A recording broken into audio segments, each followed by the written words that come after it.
Let's get a look at our Sunrise Smart Start on this Thursday. The New York State budget is due today. Education leaders are anxious about what funding in the budget will look like after they made severe staffing cuts during the pandemic, including some non-teaching positions like custodians, lunch monitors, and others. Erica DeCoste is live in Rochester outside the Board of Education non-teaching employees office with more on this. Erica, good morning. Good morning, Mark. Well, you're right. It's that time of year again. People are talking about the budget. Here at Benti, President Dan DiClemente is concerned after all those cuts you mentioned in those jobs like transportation, food service. It's waiting on the state to see how they can help. He says some of the poorest communities in the nation are in Rochester, and these children deserve a sound and stable education. Nearly 300 people in these non-teaching roles were laid off in the district in just this past year. He says low pay and fear of getting laid off are main reasons why it's hard to hire new staff, and that's why he says major help is needed moving forward. I think funding is a big thing. We are in contract negotiations.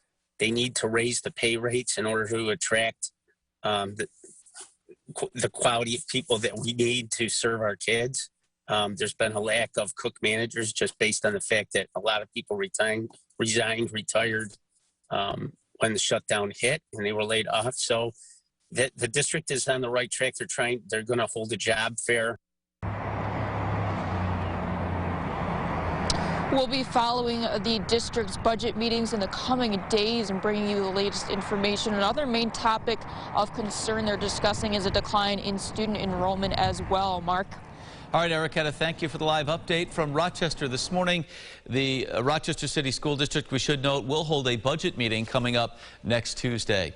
Some of the provisions in this year's $192 billion budget proposal for New York are still being negotiated at this late hour. Some lawmakers want increased taxes for upper-income New Yorkers. There's also a proposal for mobile sports betting that could generate hundreds of millions in new gaming revenues. Well, a bill to limit solitary confinement in New York prisons has now been signed into law. The Humane Alternatives to Long-Term Solitary Confinement Act, or HALT Act, will limit solitary confinement in prisons and jails to 15 days. It was passed in the state Senate and Assembly earlier in the month, and it will take effect immediately. Reform plans for all police departments across New York are due today. The executive order signed by the governor last June requiring all police agencies to draft those plans and allow the public to help shape the final policies. In Rochester, that plan was approved by City Council earlier this week, including changes in training procedures for officers and the response to mental health calls. Any department that does not send their approved plan to the state by the end of the day today could risk losing their funding. Well, officials with the Lilac Festival are due to provide an update today about the event. It will include the unveiling of this year's festival poster, more information about returning and new activities, COVID guidelines, new vendors and charitable partnerships, and a full list of the food and drink merchants. There will be no live music this year. The Lilac Fest begins May 7th and will go 3 consecutive weekends. Beginning today, outdoor venues across New York with a capacity of at least 2,500 people can begin hosting live concerts and sporting events at 20% capacity.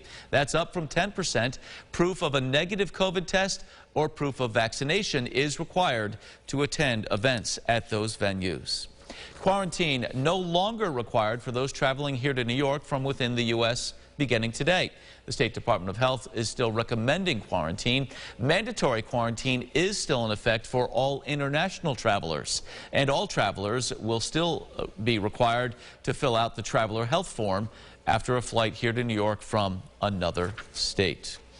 On this April 1st, some people might want to flee the area with this cold air, Josh. It's biting, but it could be worse. A little wintry throwback here on this first day of April, and that's no fooling, that's for sure. Live camera here from Canandaigua Lake shows a mostly cloudy sky. Some of the hilltops actually have a little sugar coating of snow. Looking south from Canandaigua Lake out towards places like Penyan, Italy Hill. 33 right now in Greece. Expect some bursts of snow as we head towards later this morning into the early afternoon. And they're not there on radar right now, but I think they will be. And that could impact your lunch drive in particular. Keep that in mind. Josh, thank you. Time now to check our sunrise traffic again. A live look at the roads over downtown Rochester. Again, light volume coming in from the west side. 590 flowing well as well.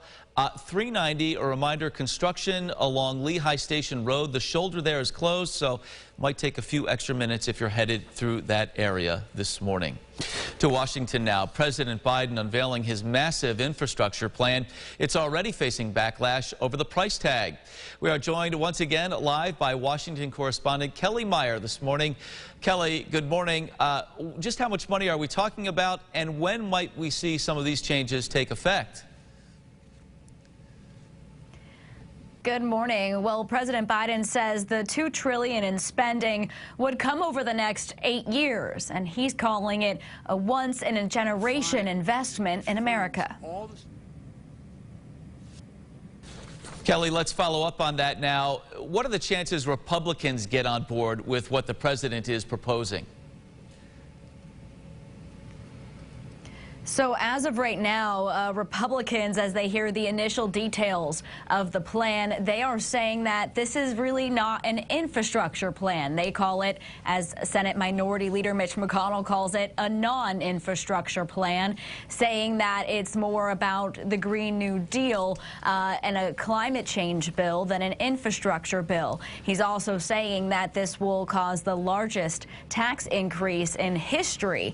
So getting Republicans on board, especially after none of them voted for the COVID-19 relief package here because of the price tag. Now they're concerned about another price tag and the possibility of the tax hike for corporations here. And even some Democrats will have to decide whether they'll support this or not. But again, this is going to take time to gather support. The president is set to meet with members of his cabinet for the first time today to have a government-wide approach to promoting his infrastructure plan. But again, he really has to win the support of those here on Capitol Hill to get it across the finish line. Point well taken. Kelly Meyer live in Washington this morning for us. Kelly, again, thank you for the time. As Kelly mentioned, the president will hold his first meeting with his cabinet coming up later today. All right, time now for the GRE Morning Business Report on this Thursday. Pfizer says the coronavirus vaccine it developed with BioNTech is safe and 100% effective for kids 12 to 15. The company plans to submit its latest data to the Food and Drug Administration in the coming weeks and is hoping to begin vaccinating those in that age group before the beginning of the next school year. Johnson & Johnson, meanwhile, halting future shipments of its vaccine after a production error ruined millions of doses at a Baltimore manufacturing plant. According to the New York Times, the vaccine's ingredients were mixed up at the plant run by one of J&J's manufacturing partners. J&J issuing a statement saying it is still aiming to deliver 100 million doses of its vaccine during the first half of 2021. There is now a date for when Americans who receive Social Security will also receive their stimulus checks. The IRS says those people can expect to receive the funds by next Wednesday, April 7th. In a statement, the IRS and the Treasury Department said they anticipate payments will begin to be issued this weekend to Social Security recipients. It also includes other federal beneficiaries. Time now for news from around the state this morning. According to Wallet Hub, New York is the state with the highest tax burden here in 2021. The report ranking states based on property taxes, individual income taxes, and sales and excise taxes as well. The report determining that New York ranked highest for individual income tax burden, while states like Alaska, Wyoming, Florida, South Dakota, Texas, Nevada, and Washington were at the other end of that tax spectrum. All right, here's what people might be talking about today at the water cooler. It is opening day for Major League Baseball. That's right, no April fooling. The season, of course, was delayed last year because of the pandemic. It did not begin until late July. Of course, the Dodgers went on to win the World Series over the Tampa Bay Rays. The first game up today on opening day, the Toronto Blue Jays against the New York Yankees. First pitch is set for 1:05. All right, Josh. A lot of excitement in the air about baseball, that's for sure. It would be a tough day for baseball around these parts, that's for sure. Yeah, we're definitely doing a little bit of shivering. We're fortunate, though, that we're not shoveling. We could have been if a system had tracked a little bit further to the west, but the story here is definitely the chill today and also some bursts of snow. We're into the 30s here right around lunchtime, and it's around lunchtime that we may need to be on the lookout for a couple of snow squalls, or at least some brief bursts of snow that could reduce that visibility as you head out and about. Looks like a lot of those flurries will tend to fade a little bit later this afternoon.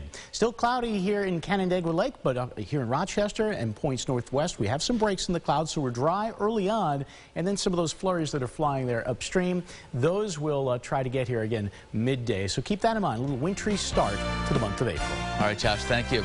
That's it for us for now. Our next update coming up in about a half an hour. CBS This Morning is up next. Be safe and have a great day. Follow News 8 wherever you are on RochesterFirst.com, Facebook, Twitter, and on our app for news and weather.